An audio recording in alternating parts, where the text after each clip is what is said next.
코로나19 여파가 지속되면서 올해 자영업자의 감소폭이 지난해의 약 5배에 달하는 것으로 나타났습니다. 특히 고용원이 있는 자영업자 위주로 급감했다고 하는데요. 현재 상황부터 정부 대책까지 짚어보겠습니다. 한편 정부가 3기 신도시 등 공공분양주택에 대한 사전 청약 시행 계획을 발표했습니다. 또 중형 면적의 공급 비율을 높이기로 했는데요. 언제 어떤 지역이 공급되는지 효과는 어떨지 잠시 후에 자세히 짚어보겠습니다. 지금까지 경제있기 브리핑이었습니다.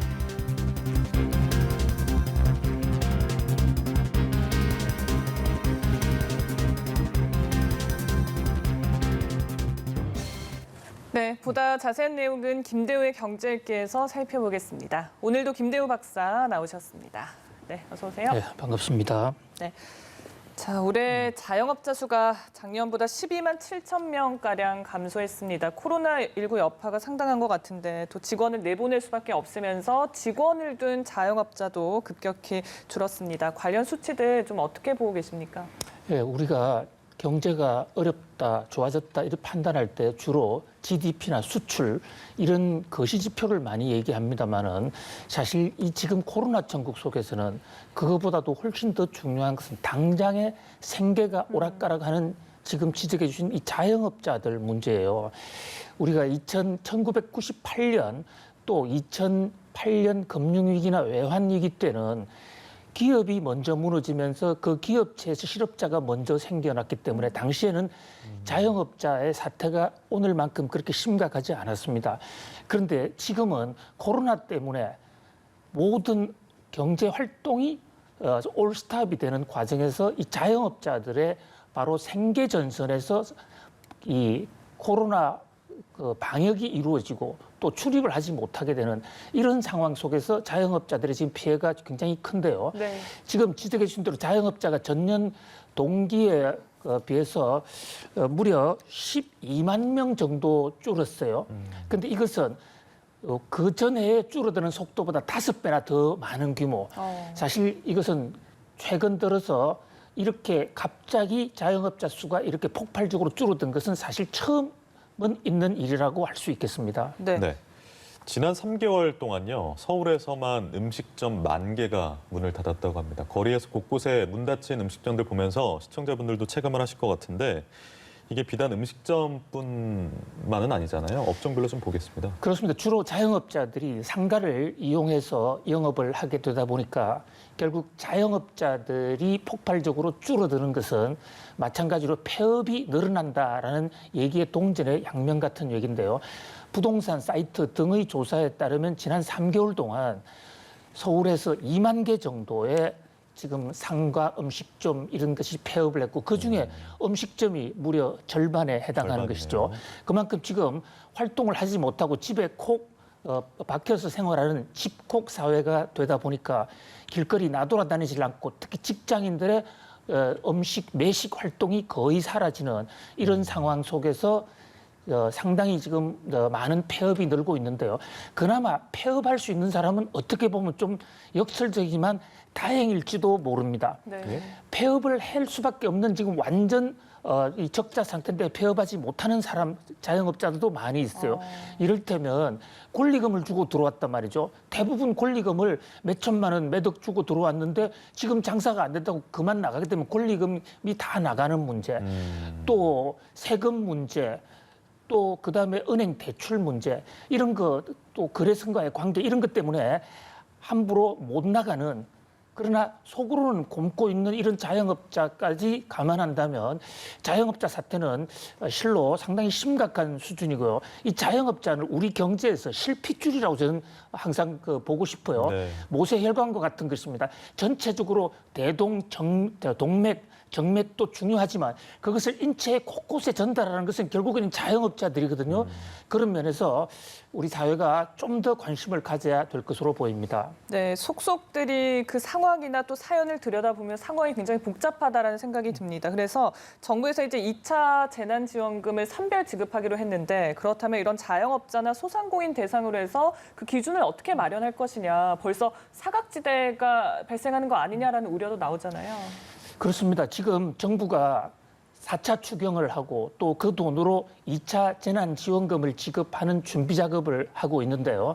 여기서 뭐 선택적 복지냐 또는 보편적 복지냐 하는 얘기가 있었습니다만은 현재의 이 다급한 자영업자들의 사정을 생각할 때 일단 더 어려운 사람한테 집중적으로 주겠다는 정부 방침이 전 100% 옳다고 보고요. 예. 그리고 이 자금도 지난 초반보다는 올 초보다는 더 빠른 속도로 나갈 수 있을 것으로 보입니다. 김상조 정책실장의 최근 한 인터뷰 얘기를 따르면 이미 작년도 근로소득이 다 파악이 됐고 네. 그다음에 또 부가세 세액이 파악이 됐기 때문에 그것을 통계로 잡아서 하겠다. 그래서 매출이 줄어든 것은 금방 파악이 되니까 빠른 속도로 나갈 수 있다. 이겁니다. 다만 지금 지적해 주신 대로 걱정이 되는 것은 올해 처음 사업을 시작하는 사람들이라든지 그러니까요.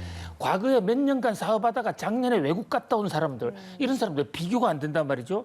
그래서 이런 것도 구제할 수 있는 좀 촘촘한 그런 어떤 정부의 재난 지원 정책이 병행되었으면 합니다. 네.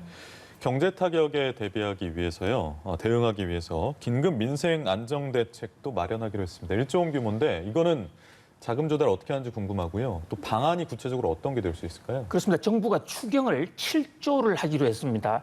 그런데 7조는 주로 재난지원금으로 직접적으로 현금을 살포해서 어려움을 겪고 있는 사람들에게 직접적으로 나가는 것이고요. 그런데 이와 동시에 이 홍남기 부총리가 피치라는 국제 신용평가 기구와 인터뷰를 할 때 밝힌 내용인데요.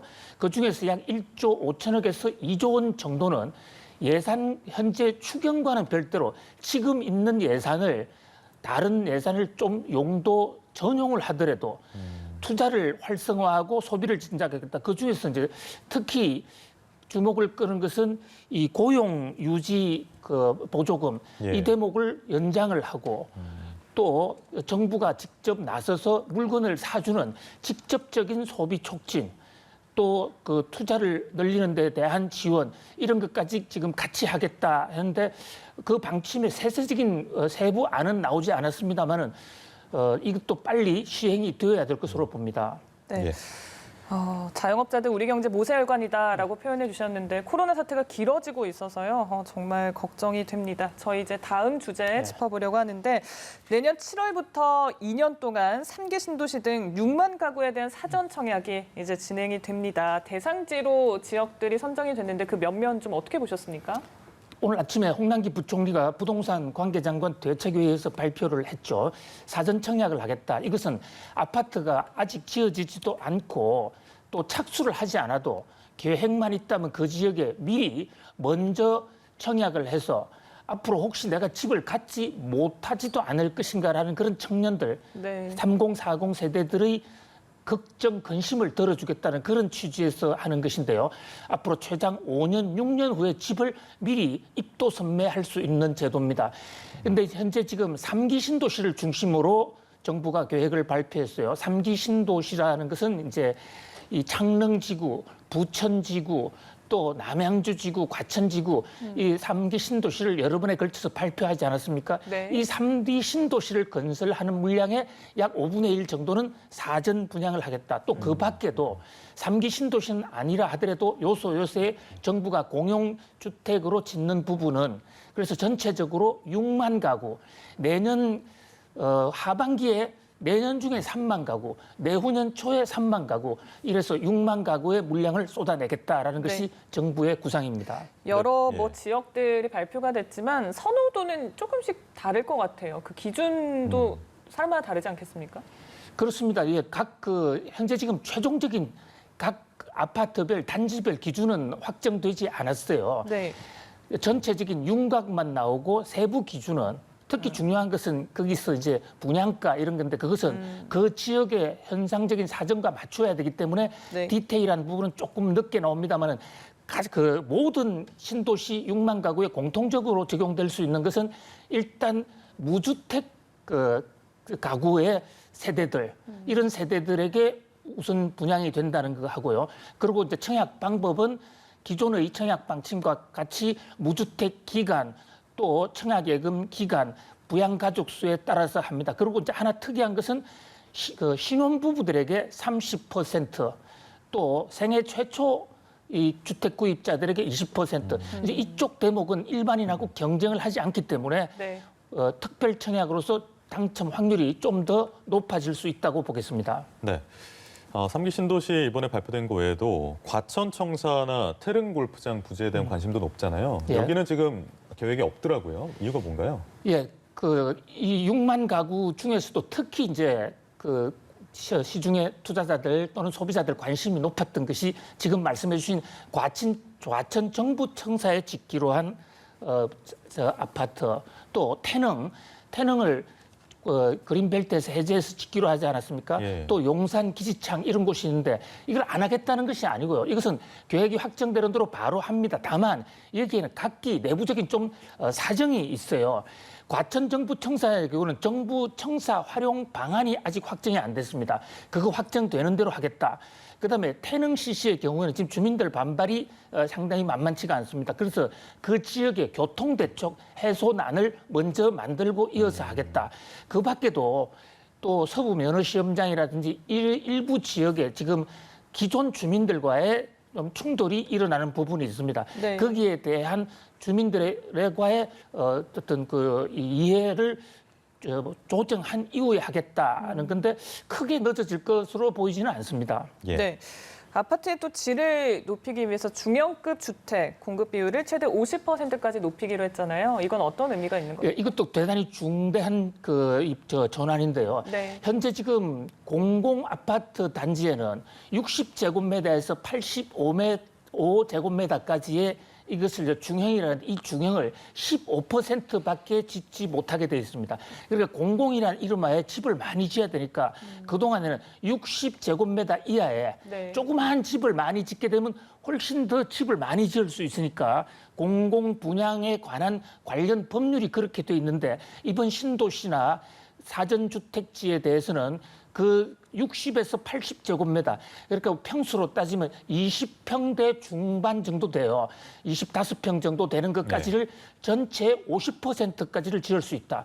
그렇게 되면 해당 지역의 인기도 또 아파트 가격도 일부 좀 올라갈 수 있을 것으로 보입니다. 네. 생애 최초나 신혼부부 같은 경우에 이제 혜택이 있다 보니까 젊은 층을 중심으로 그런 혜택을 좀 누릴 수 있지 않을까 싶은데 이런 부분들 어느 정도 시장 안정화에 도움이 되겠습니까?